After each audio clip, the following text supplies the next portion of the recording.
Hi, y'all. I'm Julie. I'm a trauma-informed adoptee coach and somatic healing guide. After overcoming deep abandonment wounds, I now help adult adoptees move from feeling lost and disconnected to experiencing profound self-belonging. I know what it is like to carry the weight of abandonment, to feel stuck in patterns of longing, adapting, and searching for belonging.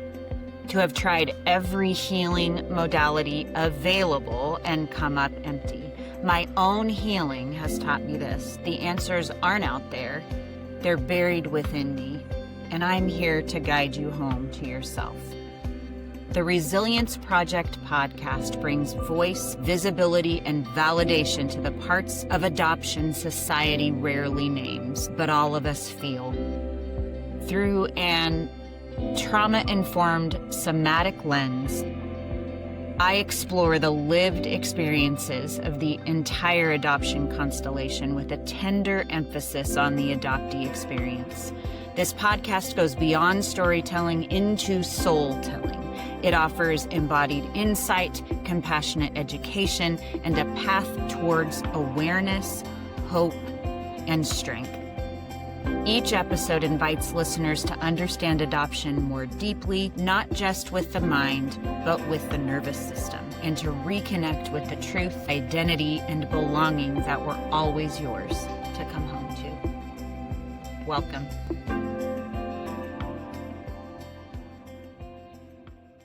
Welcome back to the podcast, everybody. It is so good to be together again. As I say every single week, this is my favorite time of the week. And apparently, we're doing a retreat series now. I didn't plan this, but sometimes the podcast tells you what it wants to be, and I have learned to listen. Over these last few episodes, if you guys have been with me, we've been talking about retreats. The first one was the Unmothered retreat, the Revolution for Adoptee Healing that Liz and I are doing our second iteration of coming in December.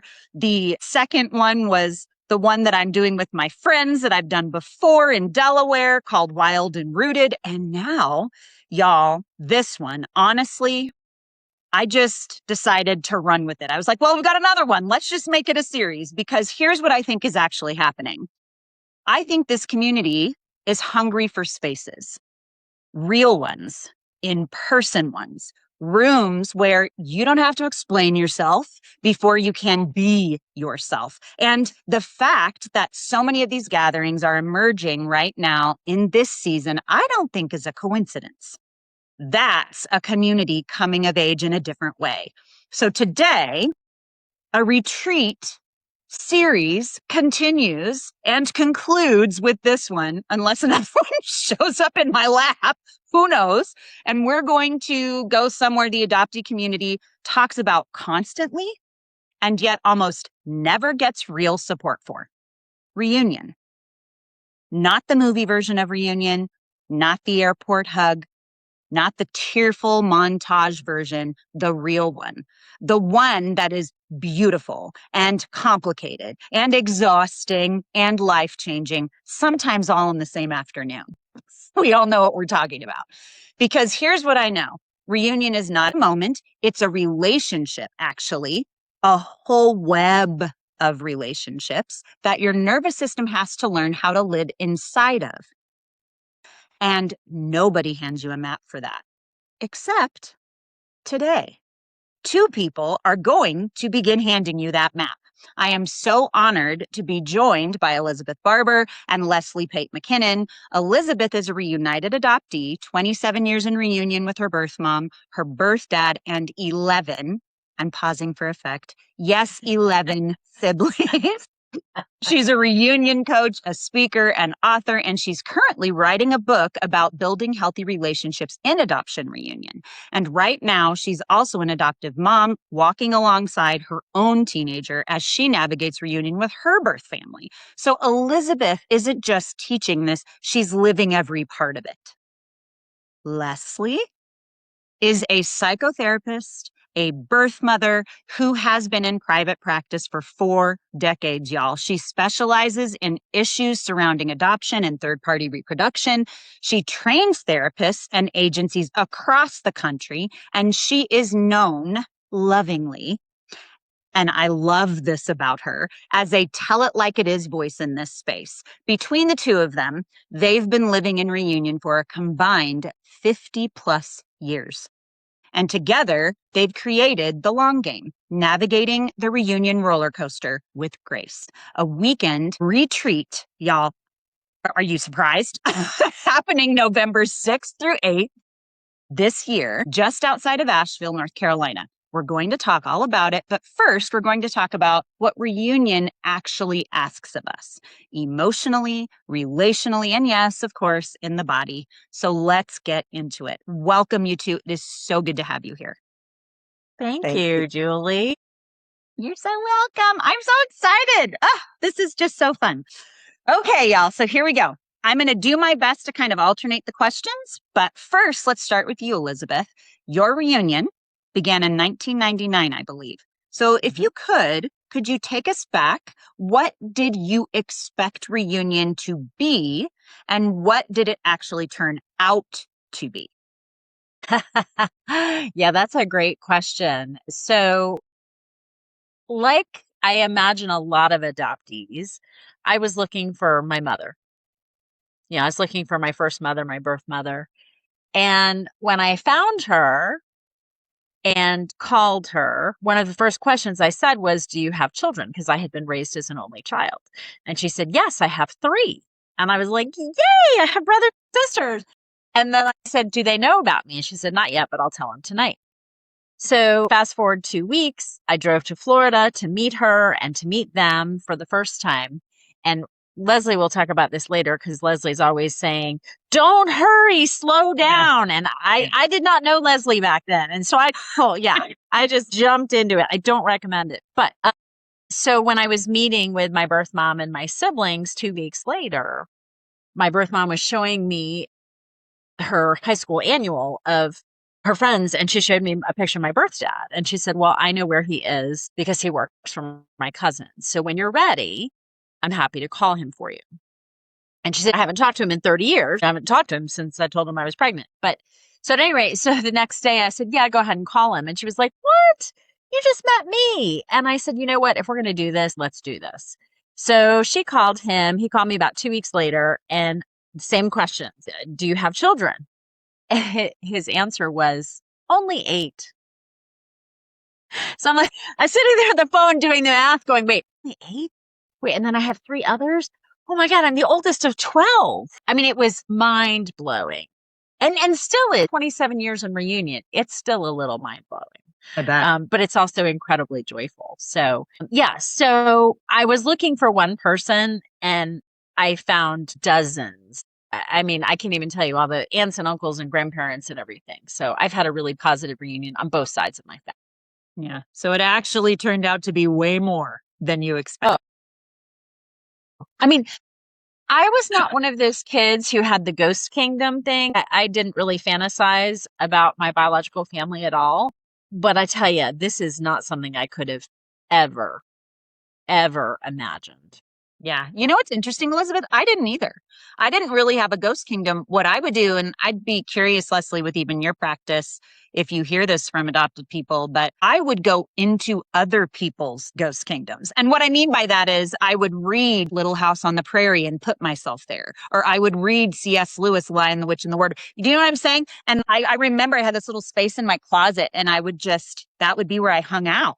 Because I just felt like I need something. I'm missing something, but I didn't know what it was. And so I tried to find it other places. Is that community? Yeah. Yes. Yeah. It's very, very true. Thank you, Leslie. Do you relate to that, Elizabeth? Yes, I do. And that would be a curious conversation for another time. How many adopted people buried themselves in books and in the fantasy world of other people's experiences. People's community, as Leslie said. That's what I was searching for. So good. Well, I'm glad I found somebody else because sometimes I'm afraid to say that I didn't have a ghost kingdom because I feel like everybody did. But I don't think they did. Anyway, okay, that's helpful. So Leslie, you come to this obviously as both a therapist and a birth mother. So how does living it change how you sit with clients in it? Dramatically. I have to tell you, it was a huge step for me because I was trained as a therapist psychoanalytically, which is mask, and you Yes. never say a word about yourself. Thank you, Freud.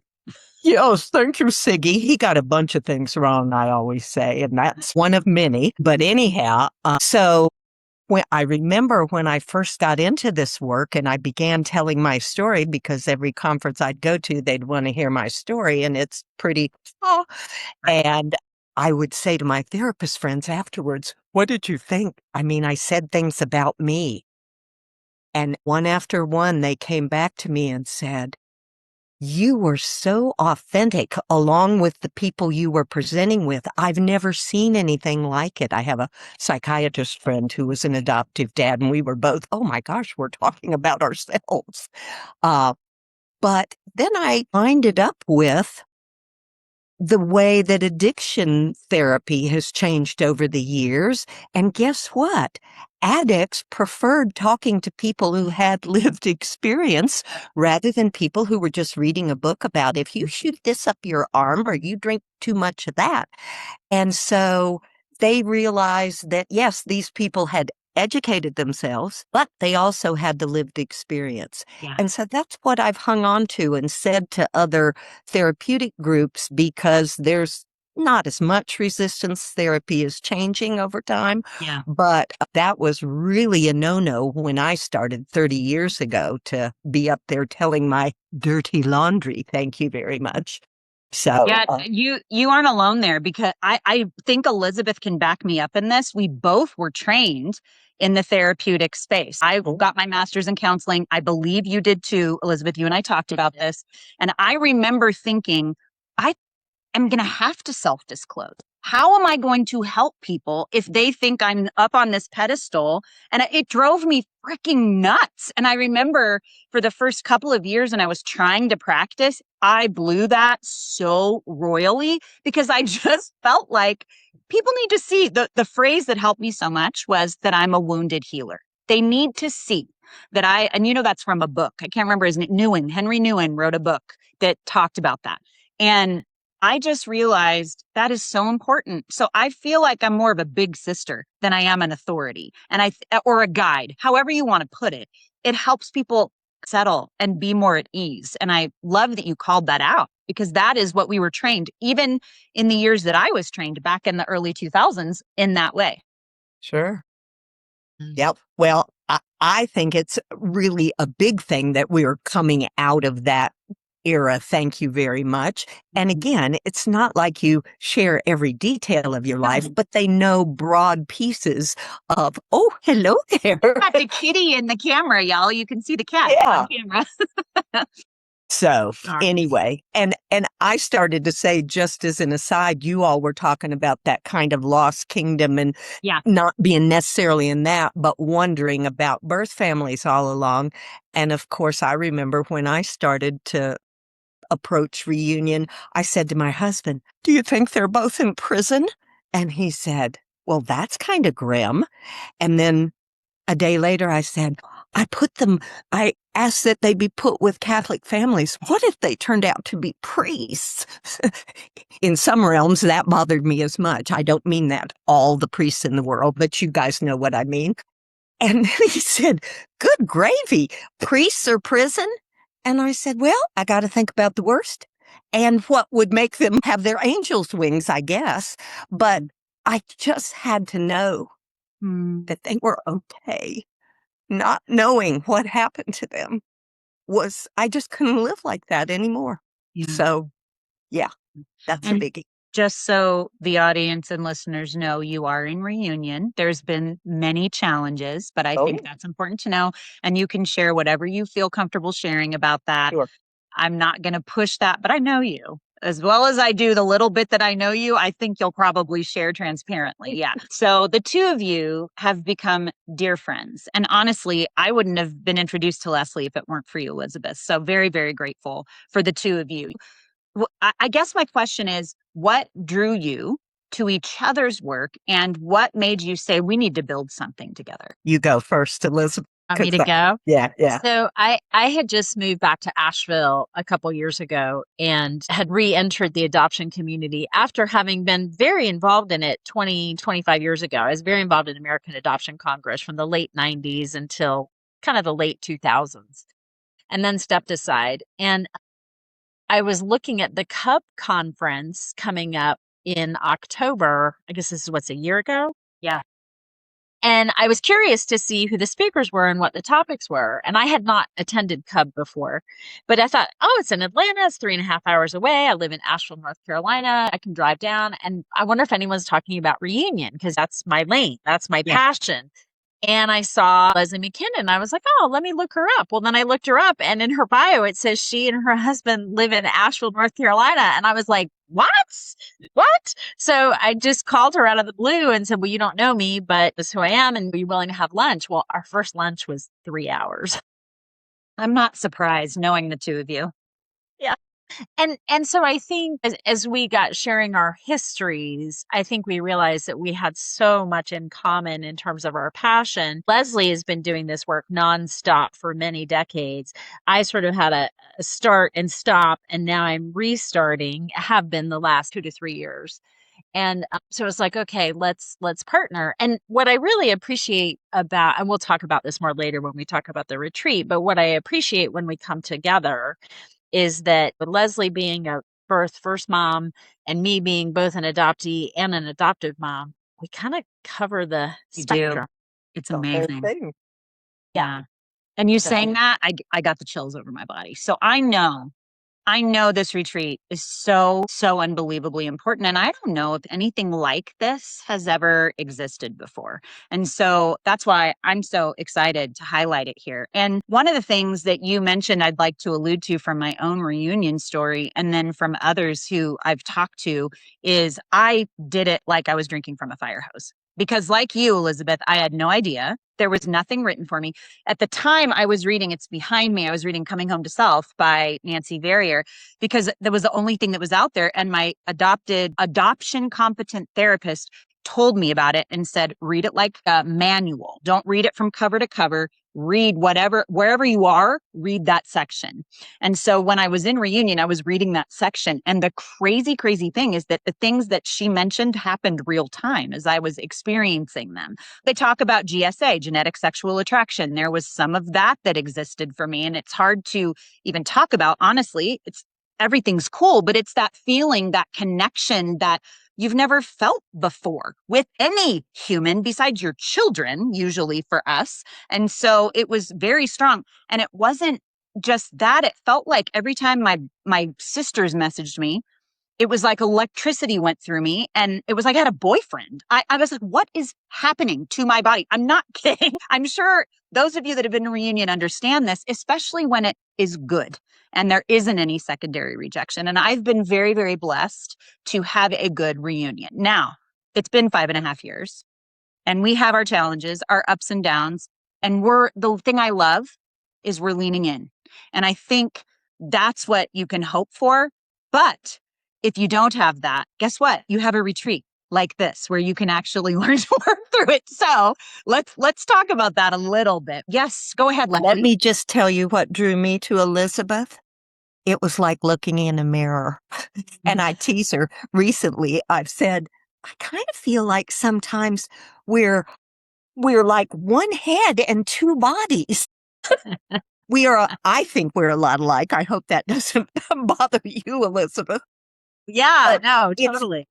It's just like this. It was just this automatic. And I don't do that with everybody. I have a lot of friends, but I don't automatic. And my automatic opened up, and we have just been going. When she said a minute ago, was that just last year's retreat? I can't even believe it, because I honestly feel like I have been with her for years. So anyway, I just wanted to throw that in there. Well, and thanks, it's a synergy, right, Elizabeth? Well, it is. And I think what I want to add to that, I think the one thing that Leslie and I hopefully bring to the table and bring to this community is the capacity to hold the both and. Yes. And I think where we see so much conflict and misunderstanding is because people are in one camp or they're in another camp. And Leslie and I, not having known each other beforehand, but when we got to know each other, we know that there's room for all. And that's just a different approach to this work. So it is a different approach. You're right. And honestly, I was going to ask a question about that later, but since you just brought it up, I'm going to bring it up now. Yeah. The both and of it. This is something that most adopted people know, understand, experience, but may not have named very often. I think we're beginning to name it more. And you just named it. You can love your person, and the relationship can be really, really hard. So I think for you, I'd like to know in your research, because I know you've interviewed a ton of people, Elizabeth, why is holding both so essential and so difficult? And honestly, Leslie, you can speak to this too, but she just talked about it. So I'm asking her first, and then we'll go to you. That's fine. Well, I think it's difficult because of the dissonance, right? It's how can these two opposing things be true? And I'll give an example, and this is not so much a hard as it, I mean, it is a hard, it's a grief hard. It's that I love every single one of my siblings, all 11 of them. They are unique, brilliant, hilarious, kind, loving people. And I am so pissed off that I did not get to grow up with them. Yeah. However, if I had been raised by my biological mom, or even my biological mom and my biological dad, those kids might not, they probably wouldn't exist in the world. So thinking about that, it's, well, I would have wanted to grow up with my parents, but the reality is I wouldn't have these 11 beautiful humans in my life if I had. That's It crazy. kind of boggles the mind. But so that's that paradox, right? That Jean Widner talks about in her book, The Adoption Paradox. That's the paradox that we all, not just adoptees, but we all have to sit with that. Yeah. Yeah, you're right. I'm reading that right now. And actually going to be rooming with her at the upcoming At Mom event, Adoption the Making of Me event. Oh, good. We love Jean. Shout out to Jean Widner. Yeah, we're grateful for her. Leslie, do you have anything to add? The only thing is my focus has always been where Elizabeth put it clearly. We were all duped by adoption. Mm-hmm. There are no bad guys, but because of what happened to us, I mean, there are no bad guys, I don't think, in the community. Sure. Yeah. I think the bad guys are out there making money, but because of what happened to us, we're quick to want to look at another person and find out the enemy. I remember when I first came into the rooms, we all picked on, because I came in with a group of birth parents, thank you. And so it was like, those adoptive parents, they got my children and they're the ones and da-da-da-da-da-da-da. But it didn't take me long to know that I wanted them to have as much, if not more information than me. They're raising my child. Right. Do you think I don't want my child raised the best possible way by the most educated person? And then I worked with so many families and saw they didn't know what was coming and what was about to hit them either. So I just come back to, we are all in this together. And yeah, any certain people can take you off or rub you the wrong way, but there is not a bad group within this adoption constellation. We just need more information. We really do. You're so right. And I think this goes really well with the next question is, you guys have used the word roller coaster very deliberately when you talk about this. So what are the emotional stages of reunion? There's emotional stages of grief, but there's also stages of reunion. People are so often stunned to learn that there's actually some sort of a map for this. And I'd love to hear your story there. I'm just going to start by saying that one of the first things I heard in my very first support group in the early 90s was the roller coaster of reunion, and how it was described as how high the highs are. Well, guess what? So are the lows. And just my being able to say that to people is, yes, there's lots of excitement, but there's also lots of sadness because you begin to face your loss in a way you've never faced it before. Totally. So I think there's a lot to that. I don't know. Do you want to outline the stages, Elizabeth, or I just think of the first two, but. Well, I think that overwhelm, I mean, I don't know that I necessarily think about specific stages of reunion. It sort of is like a spiral. Sure. Like, very similar to the adoptee consciousness. it really is. Yeah. It really is. We're kind of popping all over the place. But I would say that overwhelm is probably the stage that I know personally I come in and out of all the time. Even I'll give an example. I just shared earlier today on a different podcast. I recently went to my birth uncle's funeral, and I hadn't been with the family in a long time. So I attended the funeral, and there were probably 80 to 100 people there that I was biologically related to. And that was just gobsmacking to me. I mean, I remember after the funeral in the church, we went downstairs because they provided food for the family. The emotional support kitty is there in the frame. Yes. He's like, Mom, it's okay. But I remember going into the basement. They said, anybody whose family, go downstairs. It was 3/4 of the church went downstairs. And one of my brothers was standing there, and he's a big guy. All my brothers are big guys. And I was like, Nate, can you stand here with me against the wall while I just take this all in?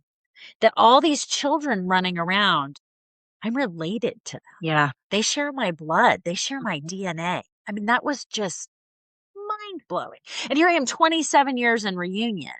And I'm thinking, oh yeah, I got it. And we spend holidays and we text and we email and all this stuff. And then you have a big event like that. And it sort of sets me back a little bit. Whoa, how do I handle this? I totally can relate to that actually, Elizabeth, because in June, my birth grandmother, who was 99 years old, passed. And she was a 4'6" Italian woman, amazing woman.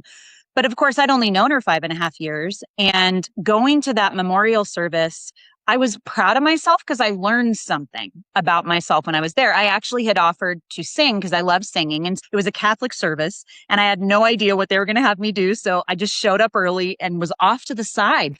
And old Julie, early on reunion Julie, would have felt totally othered. I'm left out. I don't belong. That's where I would have gone in my head. This Julie, who has worked, I'm getting the chills talking about this, who has worked so hard to heal that part of me that felt like belonging was found in them, was able to sit there off to the side, kind of like you, and observe everything and feel so filled up by it, listening to their sharing, learning things about this woman that I did not know and was fascinated by, and go, I'm her granddaughter. Stuff like that. I carry that DNA. Sweet. Things like that I never would have known if I couldn't get out of my own frickin' head and allow myself to just be there and observe. And what I love that you did was you asked for support. You asked for your brother to come stand next to you, to be there for you. Yeah, it's so beautiful. So anyway, I wasn't planning on sharing that, but it just popped up when you said that. These things are beautiful if we allow them to be. Right. Go ahead. I always say that reunion, was the most, continues to be profound experience of my life. Childbirth is the only thing that comes up even close. And I couldn't tell you that reunion didn't beat the emotional level. That honeymoon stage that you start in the beginning, it is like falling in love. I was getting dressed to go out with my son, getting every bit of makeup just perfect. And then one day I thought, you act like you're going on a date. It's true though. It was so exciting, and it's falling in love. And I'll go ahead and throw in here, that's the other thing that gets people going way too fast. Yeah. Didn't your parents tell you when you're a teenager? If you go slowly, you can build a good foundation. When you're falling in love, going slow is the last thing you want to do. You're like, oh, let me at it.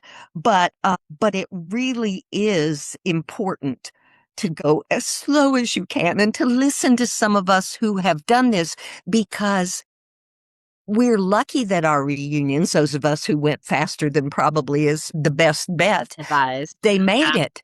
Yeah. But lots of reunions don't make it, and that is the reason why.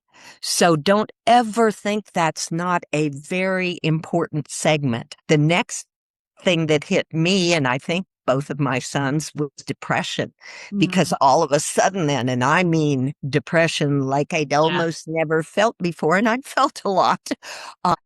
All I could think of was all the lost time. I think that's what most of us do is, oh my gosh, this is so neat.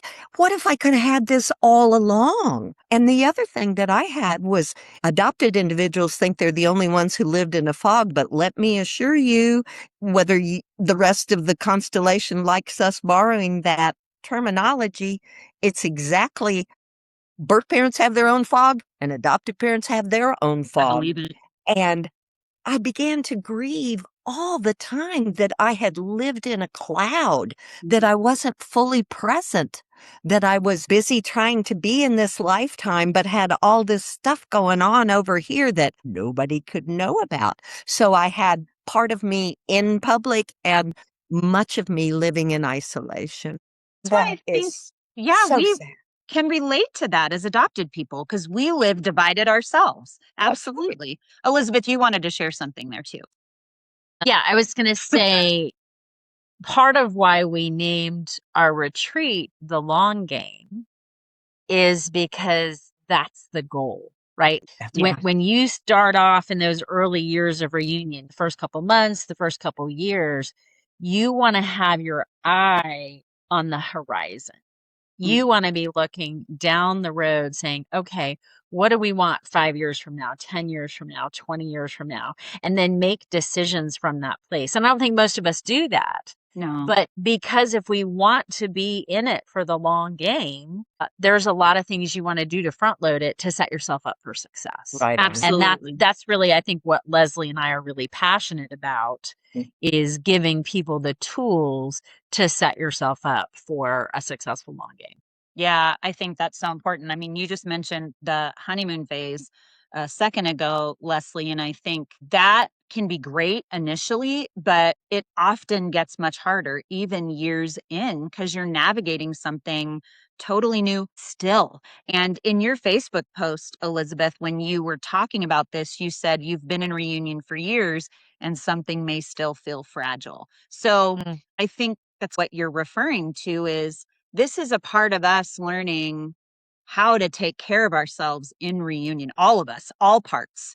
And when I talk on the show a lot about the body knowing before the mind can actually explain. And when you see reunion living in the body, that anticipation before the first call, the crash potentially after that first visit, and the silence sometimes when contact goes quiet.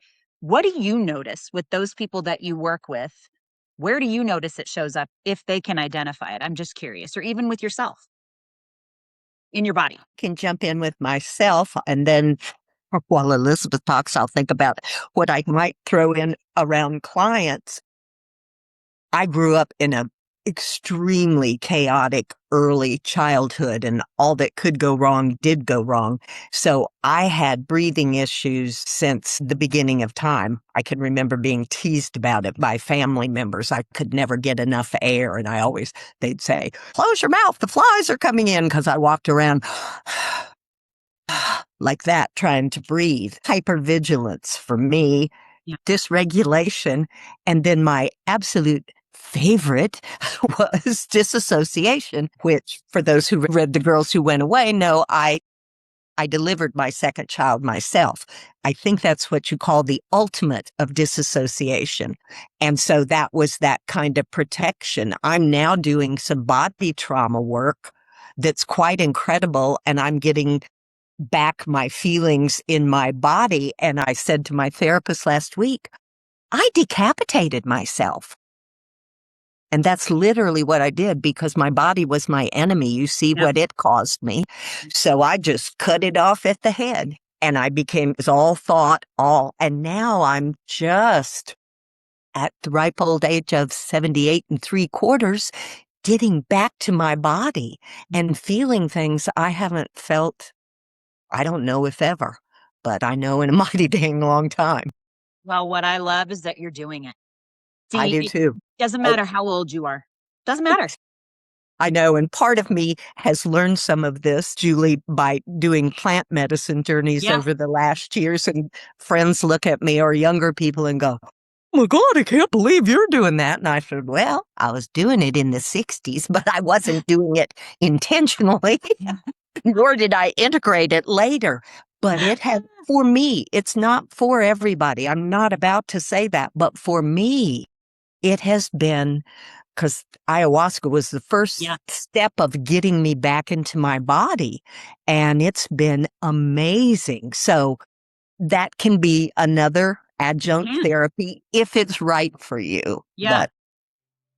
Hey, before we keep going with the episode, I want to tell you about something I'm doing this upcoming Thursday. It's called Bring Your Burden, a free live gathering on Zoom this Thursday, August 27th at 6:30 p.m. Mountain Time, 8:30 Eastern Time.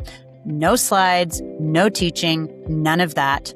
Just a room for adoptees to bring the questions you've never said out loud. The ones that live in your body, the ones you don't say to your adoptive family or maybe even to your therapist yet. I'll be there as a fellow adoptee, not a teacher. We're going to sit in it together for an hour. If you've been carrying something alone for a long time, I built this room for you. It's free, it's live, and I would love to see you there. The link is in the show notes, and I'll see you on Thursday, the 27th. I so agree with you. I actually had a plant medicine adoptee on my podcast because I really feel that's so important because we need to understand what's available to us if it's for us. It's important. Sure. So thank you so much for sharing that. And I don't know if you can relate to this, Elizabeth, but when she talked about our head being decapitated, I felt the same way. Yeah, see, I felt the exact same way. 100%. My body was screaming at me. And I just thought, well, let me just go medicate that. Let me just go, because I just didn't want to listen to what I had to say. Exactly. And I think, again, we share so much similarities and we need to welcome that and have the conversations. You're going to say something to Elizabeth. Go ahead. Right. Well, I was just going to add to the conversation the language around feeling like we're wearing a mask, feeling like a chameleon, feeling like a shapeshifter. I think, and this may be true for all parts of the constellation, but certainly as an adopted person, I always felt afraid to reveal my true self because I was afraid that I wouldn't be loved or appreciated or whatever. And so, and I'd had friends and partner over the years be like, well, you just have this mask up and you have this wall. And I'm thinking, yeah, what's your problem? That's keeping me safe over here.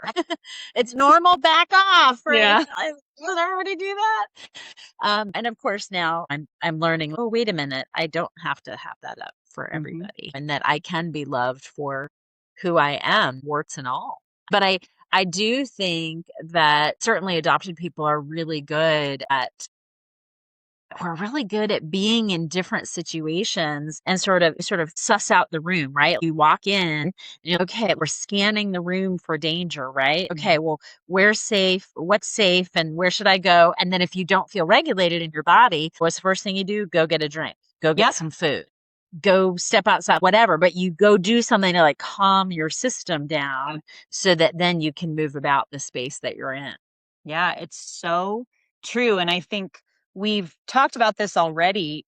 I think it's important to understand that every single person, when they go into reunion, isn't going to do it the same as the other person. It's an individual thing. The one thing that we can all say, and we've already said it, when it comes to pacing with a reunion, both Elizabeth and I went too fast. We both would say that. I really feel like I re-traumatized myself by going too fast, too soon. You know what I mean? The whole idea.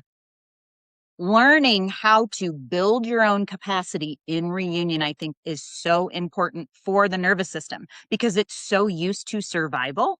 In the things that I share, it's that whole, I'm more familiar with hell over here than I am with an unfamiliar heaven, right? And so one of the things that I talk about in my work are the 5 C's, that it takes curiosity, clarity, capacity, connection, and The last one is consistency. Those 5 things I think are so unbelievably important when we're trying to build our own self-belonging. It's not other people that provide that to us. It's us learning how to trust our own nervous system, in my experience. And so I so much appreciate you bringing all of that up to bring it to that, because I just think it's important to share. Anything you want to add? I would add, I always say my ability to go slow was a gift from above, because when I wanted to, much like adopted people, I realized when I gave birth to twins when I was 43 and I started watching them go through the developmental stages, here came all this grief. And it was, my God. And I began to really experience what I lost. And that's when I turned to my husband. They were 18 months old and said, I've got to search. I had never planned to, because I thought the adoption police were going to find me if I searched and arrest me. And so I wasn't going to do it. And I said, but I've got to do it. And he looked at me and said, we've been married 2 years and we have twins. And now you want to go find your older sons? And he said, could you wait till they get in kindergarten? A gift from above, because that was 4 years where I read, I started going to conferences, I found the community. It was accidental. I would have been off to the races too if he hadn't said that. But yes. And I thought, well, maybe I should listen to him. Anyway, I'm just saying that that accident is what I always said allowed me to have 2 full reunions for many years. One did shut down later, but it was accidental that I went slow, but I realized how imperative it was. And so that's why I do emphasize that so much. So pacing reunion to me is just going slow and steady. Like I said before, like my parents used to say, if you want a relationship to last, you don't rush in because there'll be too much weight at the top and it'll fall over. You go here and you build it as slowly as you can. And still, as Elizabeth said, it's always more fragile than any other relationship you're going to find in your life. And there's a lot of care that needs to be extended. So the slower, the better. And that's hard. We all know that. That's very hard. Thank you for sharing that, Leslie. Elizabeth, you have a framework that I really believe helps with this. And so I'm going to do a 2-part question here. I'd like you to walk us through your GRACE methodology and how it helps people in the thick of reunion who maybe hasn't even done their own work. Thank you for that question. So I talked about the GRACE framework the other night on the NAP happy hour. And it was so interesting. Someone commented afterwards. She said, I've been in reunion for 34 years and I learned so much from this. So that was just so helpful and affirming to me. Okay, we're on to something. Yeah. Right. Yeah. And this comes from my research, writing the book, and then also my own experience. So GRACE stands for, the G is Genesis, which is really about beginning with intention and remembering that we can begin fresh at any time, in any relationship, in any part of our reunion. So I think that's an important piece. The reconnection, which is about healing the threads. And there I'm not just talking about with other people. I'm talking about what I like to call SOS, self, others, and spirit. Yeah. It's reconnecting with yourself and, who am I and what's important to me? What are my values? It's reconnecting with others and building that bridge and that relationship. But it's also, what's your connection with spirit as you understand that, God or universe as you understand that for you? Because I think without that spiritual grounding, I mean, reunion is such a complicated thing where we really lose our footing. Yeah, and really so having that grounding is just so critical. And even it's just hiking in the woods and hugging trees. If that works for you, great. I do that a lot. Or I talk to the mushrooms like I did yesterday. Yeah. Not like taking the mushrooms. That's Leslie's thing. They are talking back yet? Sorry, couldn't resist. So then the A in GRACE stands for authenticity, which is really being real. It's being raw. And this is risky, right? Because it's vulnerable to speak your truth. However, I think it's Brene Brown that teaches us, right, that connection is what happens when in the authenticity. Yeah, when we're vulnerable. The C is for communication, which is really building that bridge as we're building our relationship. So my 5 C's, although I like your 5 C's, really, those are great. I wrote this down. I'm like, oh, those are good. My 5 C's are compose, clear, consistent, considerate, and complete. So I think a lot of times in reunion, we make assumptions about something that we want. So for example, a family member might say to another one, I'd like to see you for the holidays. Okay, well, great. But what does that mean? I would like to spend Thanksgiving with you, and I'll be traveling at this point. And can I plan to either stay with you, or can I get a hotel? And get as specific and detailed as you can with your request, because I think that otherwise we misinterpret so much, so much. And then the E is about evolution and expansion. It's about growing in a spiral and knowing that with each turn of the wheel, with every year, with every life experience, with every interaction that we have with our family members, we're going to continue to grow and evolve. When I first met my birth family, my youngest sibling was 3 and I was 29. Okay. So when I just went to my uncle's funeral, I stayed with my youngest sister, and she's now a mama with 2 kiddos. Gosh. And we had a couple hours together, just the 2 of us. And I remember Julie said to me, she said, Elizabeth, I think this might be the first time that we've ever had time just the 2 of us. Because there were always, well, there's a lot of you. Yeah. So that is such an example of the evolution of that relationship, right? When she was little, I was a grown adult. Well, but now we're both grown adults and we're raising children. So, so that's the GRACE methodology, and just helping people to touch in to that at different points to give a different perspective on their reunion. That's so good. So appreciate you sharing that. And Leslie, from your 4 decades in practice, I say it like that because it's so amazing. What actually predicts whether a reunion relationship will last? If I picked a single thing, I would say it's the commitment that each individual makes to doing their own work. Amen. We all come to reunion, don't even know we're doing it, but with that little fantasy in the background that that's going to fix everything. Right. That meeting that other person is going to heal me. Nope. It is going to help a whole bunch if you get to, but that's not it. It's we each have to do our own work. And guys, it's long term. Did you hear me say 79 this October? I'm still working my booty off, and I will continue to until I'm pushing up daisies, because I get so much back from doing this work. And that's the commitment each person needs to be able to make, rather than coming still wounded and dumping our stuff on the other person who may be more wounded, less wounded, but probably less educated than we are that have been going after it for a while. So whatever that work entails, whether it's psychotherapy, somatic work, all of the above, plant medicine, healing through coming out of isolation and letting the community wrap you up, those are all the things that are going to work, but it doesn't stop. I just went to, it's at that same retreat that Elizabeth mentioned last year. I had my oldest son came, and some issues came up around some of that. And I had to do even more work and more healing. And it was almost equivalent to some of the work I had done early in reunion. And I've been in reunion with him 26, 27 years. So it never ends. And when those things come up, they feel big.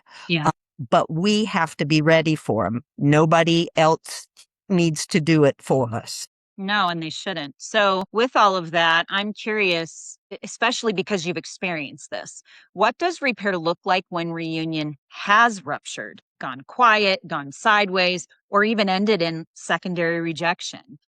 These things are hard. So what does that look like, trying to repair? I can give you an example, because I have been working on that, not intensely, because one of my sons, close the reunion. And I realized this past year, in fact, I realized when I was up on the stage giving my talk at Cub that it had been 10 years since we had spoken. Now, what I tried to do, it's what I've told all my clients to do so that it didn't ever close down, was I always sent him a Christmas present and I sent him a birthday gift and I would do an occasional card, but not much because he let me know he didn't want anything. But I noticed he didn't send back his birthday or his Christmas or his whatever card. So I do that, but just 3 or 4 times a year. This year, I wrote him a letter because sitting up there, I realized, it's been 10 years. I apologized to him for what it was that he got upset with me about 10 years ago, but I'm 10 years older. I could see it a little better. And I said, you know what? I got it what you said 10 years ago, but I didn't get it. And now I got it more. 10 years from now, I'll probably get it even more. But I sent him a letter of apology. I did not get any answer, but you know what I had? I had the community. I had some male adoptees who would read my letter and say, get that out of there. Don't do this. Oh, And good. so I had all this support and information that I could utilize this go round. No, I didn't hear back. Was I disappointed? A little bit. I didn't expect to, but I can't say that I wasn't a little disappointed. But I know that I'm doing everything I can to let him know I'm here. Yeah. If you ever change your mind, if you don't, I respect that. I honestly know that he was terribly damaged in utero. So I don't fault him a bit for any of that. But yeah, that's. Well, and Go. can I comment on that as someone, as a friend and colleague who witnessed you go through that process? Yes, you did. One thing that I really witnessed with you, there was a lot of emotional turmoil as you were composing the letter. But once you got it to a place where you felt good about it and you released it and you sent it with love, and then you detached. I did. And as you said, yeah, you were a little disappointed, but it didn't wreck your life. You've gone on with it. And so I think there's something so important when we're doing repair to be honest with ourselves, be authentic, do the work that we need to do, put it out there, and then let it go. Yeah. And you did that really beautifully. So thank you for the feedback. Yeah. I love that because you guys have been in relationship and she's been able to watch it. But you know what? It also speaks to your grace methodology, that SOS that you talk about. She really did the work on herself so that she could communicate with others. And then she included others and the community to help her, which is beautiful. All of that, that's just amazing. So I love that. And thank you so much for sharing that. So, so beautiful. So guys, let's move into the details, the deets, as the young people say. And I'm probably going to be, oh my gosh, cringy. Okay. So tell us about the weekend, the long game. What can people expect? Give me the details, date, where, who's it for, all of that information. And if you miss something, I'll ask. Okay. You want me to start? Yeah, go ahead. Okay. Yes. Okay, so I want to start with the details. So it's Friday, November 6th to Sunday, November 8th. We'll start just Friday evening. We'll go to Sunday around noon, so people will have some travel time. But it's near Asheville, North Carolina. And so for people who are listening from all over the place, if you haven't been to Asheville, it's a really magical spot. These mountains are the oldest in the world. Mm-hmm. And people come here literally to have pilgrimages to come here and do their healing work. So we scoured, I can't even tell you how many retreat locations. Leslie and I drove all over Western North Carolina. And then we found the perfect spot. It's a 100-year-old home that's called Quietude. And it's this sweet little space. We're not going to have a lot of people. We're going to cap it at 20 people. So it's going to be an intimate group, but it's by a stream. There are beautiful gardens. You can feel the energy when you walk into the house. And in fact, one of the pieces of art on the wall when we walked in was a very simple, it was a calligraphy thing. And it says, "This is it." And Leslie and I were like, oh, okay, this is it. This is where we're supposed to do our retreat, because this is where the work happens. When you can come together in person and have a magical container. It's just 3 days, really 2.5, right? Yeah. But to have the real life work. So Leslie, do you want to talk a little bit about what we're going to be talking about? Or you want me to do it?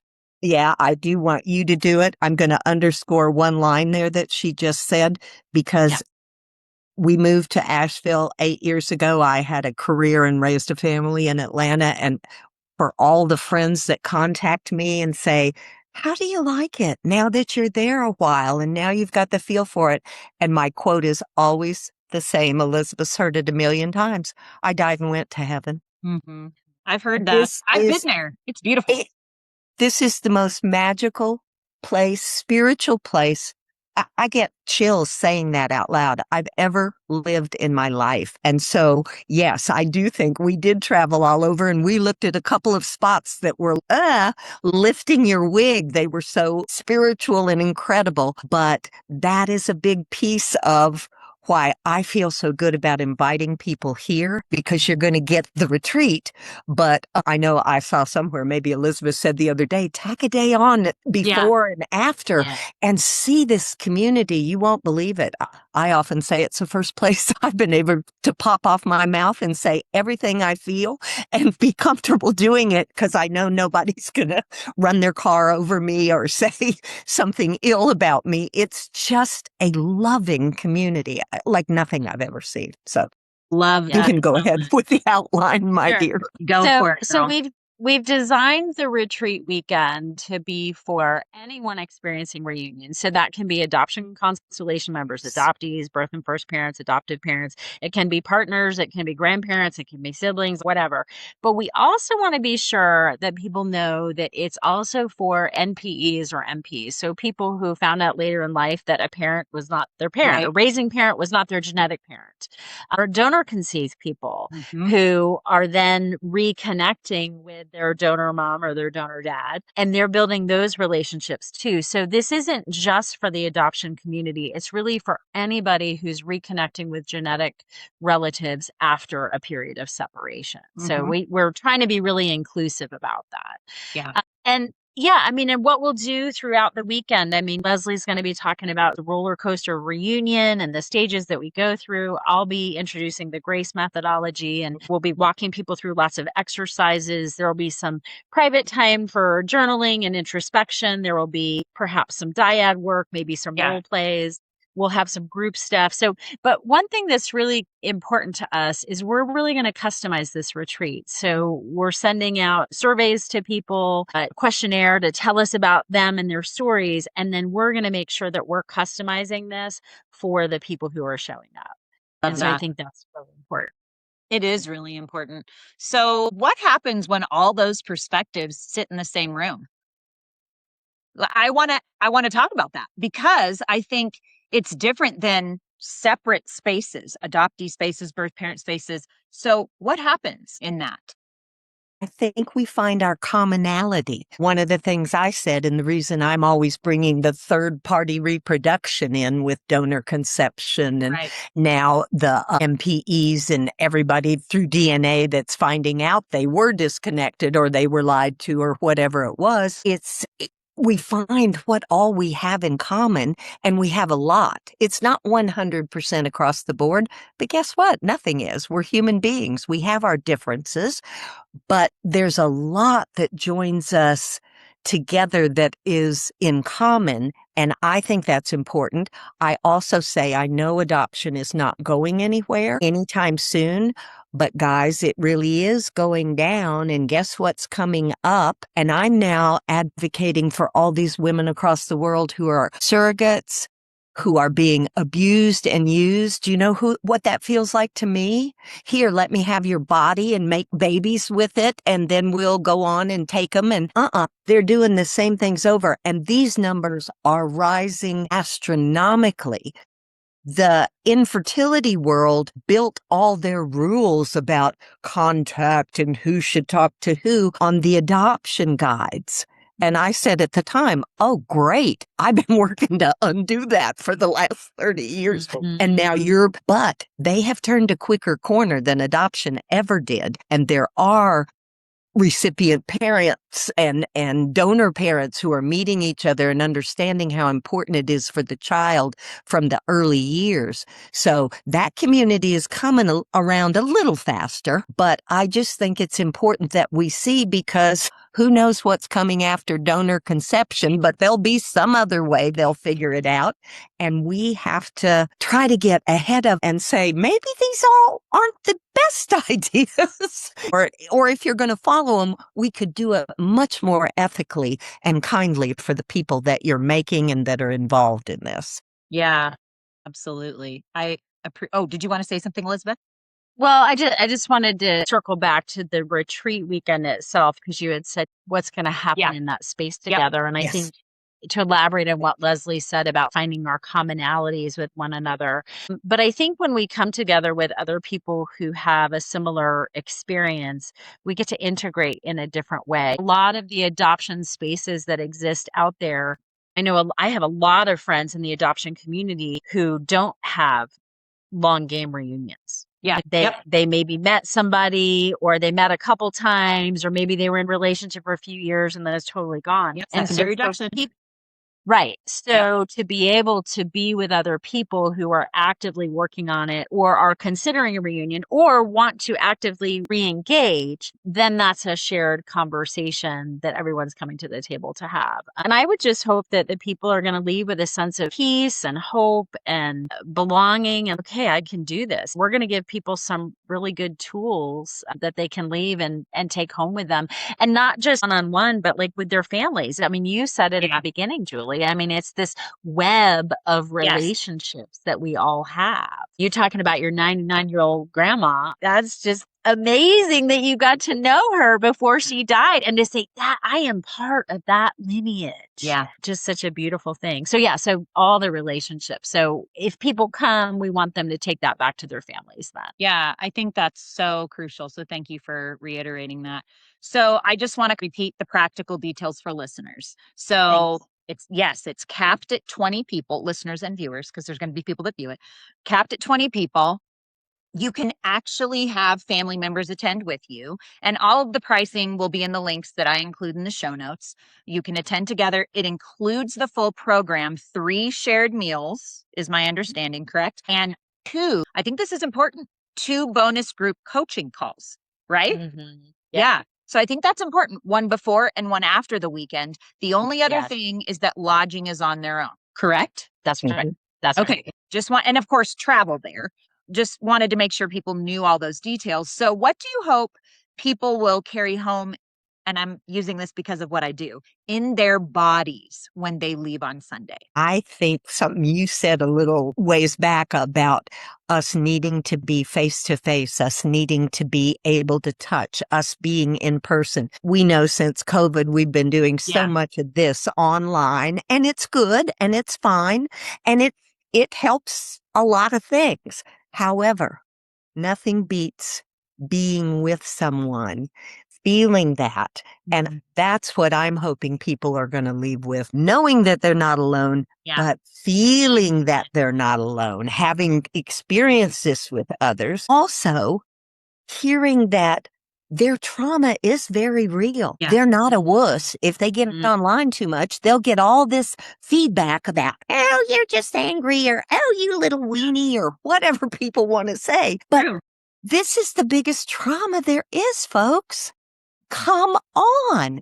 And if they can begin to recognize that, they can feel, hey, maybe it's not me. Maybe some things happened and they're pretty big, and I deserve to do whatever I can to fix it. And there's a lot to learn about trauma. So I just think in community, it can be so healing, and that's what I hope they go home with. Love that. That's it. Thanks, Leslie. What about you, Elizabeth? I would just add to that, I think increasing the capacity to hold the both and. Yep. That we can hold the grief and the gratitude side by side. And that when we witness one another, in that, celebrating the good stuff and honoring the really hard stuff, that helps us to feel seen. I mean, so many of us, right? Birth and first mothers felt so invisible for so long, and adoptees feel alien because we don't feel like we fit in. Yeah. And then adoptive parents have their own set of othering. Sure. And so I think when we bring people together and really witness one another and say, I see you and I hear you and I'm with you. Yeah. That's where healing and the magic happens. So. Yeah. And I think I'll just say one other thing. It's not about having to fix anybody. None of us need to be, right? It's about us being able to be with our lived experience and allow ourselves to witness each other in it and be with each other in it. There's something so powerful about that community. Like you guys said, Brene Brown says it so beautifully when she talks about that shame cannot survive in community spaces. That's not really what she says, but that is basically what she says. And that's the essence. Yeah. Yeah, it's the essence of it. And it's beautiful. So for both of you, I'd like to ask you this last question for the listener or viewer who is newly in contact and terrified of messing it up, or the one who's 20 years in, like you, Elizabeth, and quietly grieving what the relationship isn't, meaning they wanted something different. What would you want them to hear today? I would say honor where you are. And remember, I have a friend who follows Buddhist philosophy, and he's always texting me one word, and that word is impermanent. Things change. Yeah. So where we are right now, we want to be present and be with it. And we want to hold lightly that it might be different tomorrow or next week or next month or next year.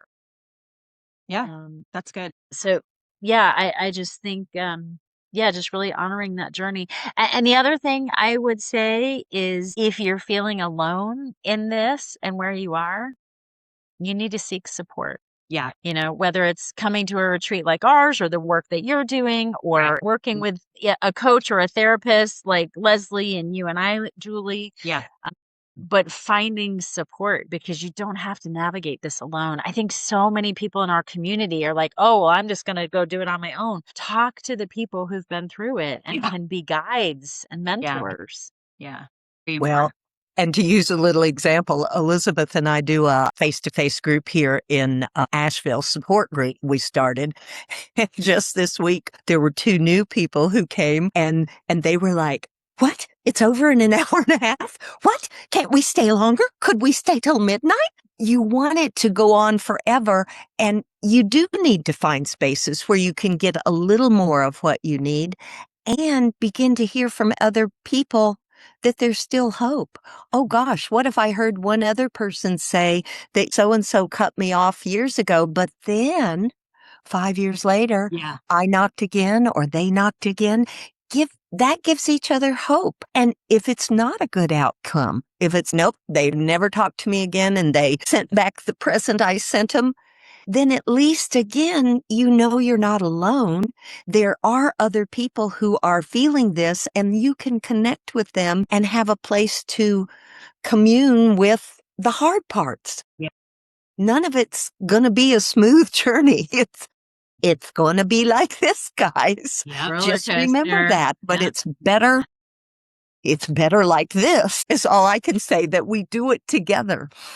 Yeah. So if you are not watching, what Leslie was just doing was literally with her hand showing you what a roller coaster looked like. That's what was just happening. I thank you guys so much. Before I close us out completely, I just wanted to say I'm honored to be in your presence, to be what I believe is a part of something that I think is going down in history, a retreat like this. So thank you so much for wanting to be on the podcast. Thank you for having us. We hope it's the first of many. So too. This is, I think, a gap in the community, and there's a need and we're hoping we can fill it. I think you can. And honestly, friends, I hope you heard what I heard in this conversation, that reunion is not a finish line. It's not the end of the adoptee story. And in so many ways, it's the beginning of a much longer one. It's like everything we talk about on this show, it's not something we think our way through. It's something we live through. in relationship, in the body over time. And that's why they called it the long game. So if you're in reunion right now, and if it's newer to you than you expected, or harder than you expected, or more tender than you know how to say out loud, please know this. We've already mentioned this, but I want to speak it again. You're not doing it wrong. You are doing something enormous, and you don't have to do it alone. That's the beauty of these retreats. The long game is happening, like we talked about, November 6th through the 8th, in Quietude in Black Mountain, North Carolina, just outside of Asheville. It's capped at 20 people. The spots are already moving. The registration link will be in the show notes. I want you all to know that I will also add Elizabeth and Leslie's information in the show notes. Their work is a gift to this community, and I want to make sure you hear this. Leslie's still seeing clients, y'all. A few.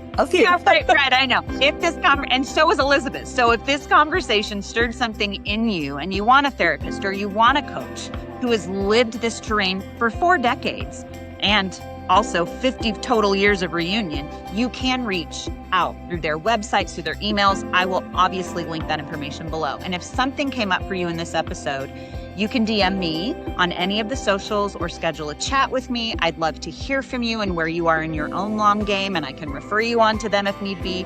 And if you would be so kind as to drop a 5-star review if anything has resonated with you, or even a written review, that would help this podcast be seen and heard by more adopted people and those who love them. And just remember, it's been said multiple times, you are never alone. And as always, please stop outsourcing belonging and insource it. And I'll see you next week. Thank you. Thank you, guys. Julie. Thank you so much.